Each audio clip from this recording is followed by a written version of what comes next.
Item ಯಾವುದೇ ಇರಲಿ try ಮಾಡಿ ಆಚಿ ಚಿಕನ್ ಮಸಾಲಾ. ಆಚಿ ಚಿಕನ್ ಮಸಾಲಾ. ಮುಂಬೈನಲ್ಲಿ ಅನಿಲ್ ಅಂಬಾನಿ ಅವರ ಮನೆಯನ್ನ ಇಡಿ ಅಧಿಕಾರಿಗಳು ಜಪ್ತಿ ಮಾಡಿದ್ದಾರೆ ಎನ್ನುವುದರ ಬಗ್ಗೆ ಮಾಹಿತಿ ಸಿಗ್ತಾ ಇದೆ. ಪ್ರಮುಖವಾಗಿ 3,716 ಕೋಟಿ ರೂಪಾಯಿ ಮೌಲ್ಯದ ಐಷಾರಾಮಿ ನಿವಾಸವನ್ನ ಇಡಿ ಅಧಿಕಾರಿಗಳು ಜಪ್ತಿ ಮಾಡಿದ್ದಾರೆ. ರಿಲಯನ್ಸ್ ಸಮೂಹದ ಮುಖ್ಯಸ್ಥರಾಗಿರುವಂತಹ ಅನಿಲ್ ಅಂಬಾನಿ ರಿಲಯನ್ಸ್ ಕಮ್ಯುನಿಕೇಷನ್ಸ್ ವಿರುದ್ಧ ಬ್ಯಾಂಕ್ ಸಾಲ ವಂಚನೆಯ ಆರೋಪ ಇರೋದ್ರಿಂದ ಅಕ್ರಮ ಹಣ ವರ್ಗಾವಣೆ ತಡೆ ಕಾಯ್ದೆಯಡಿ ಇಡಿಯಿಂದ ಕಠಿಣ ಕ್ರಮ ತೆಗೆದುಕೊಳ್ಳಲಾಗಿದ್ದು, ಮುಂಬೈನ ಪಲಿ ಹಿಲ್ ಪ್ರದೇಶದಲ್ಲಿ ಇರುವಂತಹ 17 ಅಂತಸ್ತಿನ ನಿವಾಸವನ್ನೇ ಇಡಿ ಅಧಿಕಾರಿಗಳು ಜಪ್ತಿ ಮಾಡಿದ್ದಾರೆ. ಇಲ್ಲಿ ತನಕ ಅನಿಲ್ಗೆ ಸೇರಿರುವ ಒಟ್ಟು 15,700 ಕೋಟಿ ರೂಪಾಯಿ ಮೌಲ್ಯದ ಆಸ್ತಿಯನ್ನ ಇಡಿ ಅಧಿಕಾರಿಗಳು ಜಪ್ತಿ ಮಾಡಿದ್ದಾರೆ.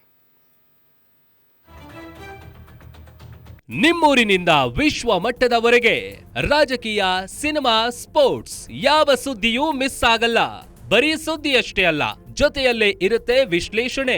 ಗ್ಯಾರಂಟಿ ನ್ಯೂಸ್ನ ಸಬ್ಸ್ಕ್ರೈಬ್ ಮಾಡಿ, ಫಾಲೋ ಮಾಡಿ, ಕ್ಷಣ ಕ್ಷಣದ ಅಪ್ಡೇಟ್ಸ್ ಪಡೆಯಿರಿ.